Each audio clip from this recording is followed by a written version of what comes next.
E aí, pessoal, dando continuidade aos nossos estudos sobre eletrodinâmica, antes de falar sobre receptor elétrico, eu quero em todos os meus vídeos fazer alguma revisão básica do que a gente viu anteriormente, né? Uma grande dúvida que os alunos têm é sobre a unidade do volt, certo? Primeiramente, volt significa diferença de potencial, e eu quero que vocês realmente aprendam a interpretar, por exemplo, em algum aparelho eletrodoméstico, né? Uma geladeira que ela está atrás gravada, basicamente que ela funciona a uma tensão de 220 volts, ok? Um exemplo prático aí seria o seguinte, que você pode interpretar de uma maneira mais clara e precisa, que 220 volts significa que a cada unidade de carga que vai passar por ali, ela vai tomar como energia 220 joules, né? Então, 220 volts significa 220 joules por coulomb. A mesma coisa acontece 1 volt. O que seria, na verdade, a nomenclatura de 1 volt, né? Que seria relativamente uma diferença de potencial bem pequena. 1 volt significa a quantidade de energia que vai se transformar naquele momento por unidade de carga. Então, 1 volt seria 1 joule por coulomb. Outra coisa também que eu quero que deixe para vocês um legado aí bem interessante é sobre os resistores, ok? Então, a simbologia do resistor, né, para circuitos elétricos é um traço com vários risquinhos, aonde uma certa corrente vai passar por ali, certo? Para que passe efetivamente uma corrente elétrica nele, é necessário que passe uma diferença de potencial nos seus terminais, ok? Então, a corrente sempre vai passar no resistor, ela vai entrar com uma intensidade maior e vai sair com uma intensidade menor. E o efeito principal quando a corrente passa por um resistor, pessoal, é que há uma queda de potencial. E essa queda de potencial ela pode ser representada, ela pode ser observada pelo que nós chamamos de efeito Joule, né? Quando você pega, por exemplo, um resistor, coloca ele em um circuito e você consegue observar que ele vai esquentar, né? Então, na verdade, essa temperatura, essa elevação de temperatura que ocorre é que houve uma dissipação de energia e essa dissipação de energia, consequentemente, também ocorreu uma queda de potencial, beleza? Então, não esqueçam, ó, a corrente passa sempre no resistor com mais intensidade e sai com menos intensidade. O nome já diz, resistor a uma certa resistência elétrica, né, para que a corrente passe por ali. Outra coisa também que eu quero fazer, que eu fiz um resumo sobre o gerador, né?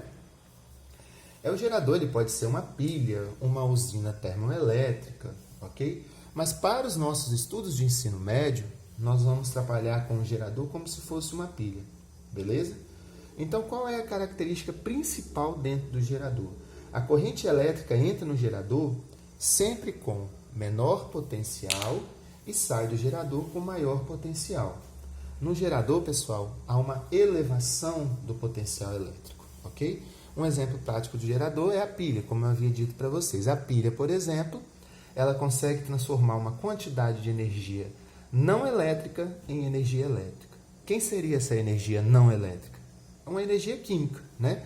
Dentro dos processos da pilha, quando você abre a pilha, ela é envolta por diversas camadas de papel e por diversas camadas também de elementos químicos, que realmente ela já vem protegida por uma capa de metal para realmente não danificar a saúde de quem estiver manuseando essa pilha, beleza? A corrente vai entrar nesse gerador com uma menor quantidade de energia e vai sair com uma maior quantidade de energia elétrica, certo? Então, essa elevação de corrente que acontece dentro dos geradores, ela é caracterizada pela força eletromotriz, né? Também chamada de Fem, ok? Nos vídeos anteriores, nas aulas via Zoom, eu expliquei para vocês a curva característica, a equação do gerador, né? Está bem explicadinho para você. Se você tiver alguma dúvida, você volte atrás dos vídeos, você procure também em alguns vídeos do YouTube que também tem bem explicadinho aí. Agora sim nós vamos falar um pouquinho sobre o receptor elétrico, né? Um exemplo prático de um receptor elétrico seria o motor elétrico. Enquanto o gerador transforma a energia não elétrica em energia elétrica, o receptor ele vai fazer ao contrário, ele vai transformar energia elétrica em outros tipos de energia, não exclusivamente em térmica, certo? Então, eu fiz aqui até um resumozinho de como vai funcionar o meu receptor. Eu tenho uma quantidade de energia elétrica, entra por esse receptor. Lembra-se que o rendimento de qualquer máquina, né, elétrica ou térmica, ela é bem baixa. Então, qualquer rendimento de máquina, ele nunca funciona em 100%, um pouco se perde. Essa perca, também chamada de energia dissipada, ela vale devido à sua resistência interna, beleza? Beleza, ó. Energia elétrica entrou no receptor, converteu em elétrica, só que um pouco é dissipado devido à sua resistência interna, beleza? Então, a característica aqui principal do gerador é que a corrente ela vai entrar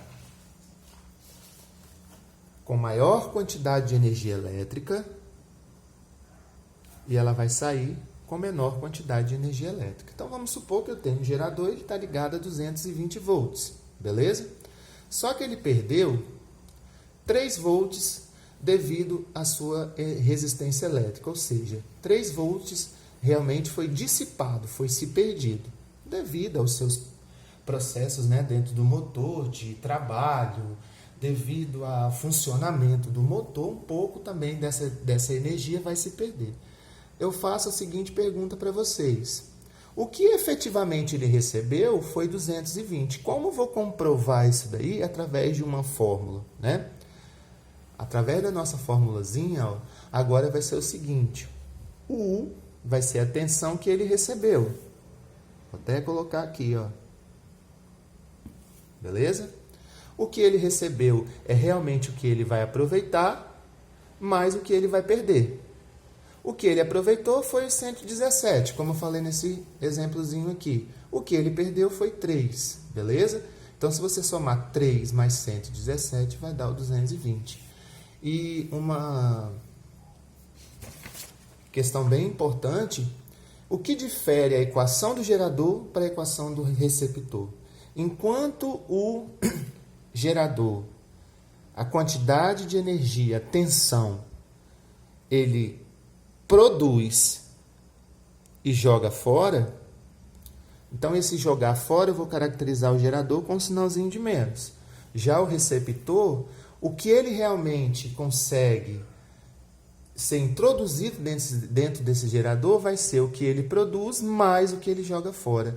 Então a diferença entre a equação do gerador e a equação do receptor, né, vai ser o sinalzinho do meio. Enquanto o gerador é menos, o receptor vai ser menos. Então, o que representa a diminuição, né, a queda de potencial que vai acontecer dentro desse receptor, beleza? Vai ser chamada da força contra-eletromotriz, também chamada de F100, beleza? E os geradores, em alguns exercícios, ele pode vir também com esse apóstrofozinho aqui, ó, antes do E, para diferenciar, o receptor, né? Ele vai vir com esse apóstrofozinho aqui antes do E. É para diferenciar realmente um gerador de um receptor. No próximo vídeo eu vou falar um pouquinho sobre a curva característica do receptor e falar também um pouquinho sobre a potência, né? Potência dissipada, potência consumida dentro de um receptor elétrico.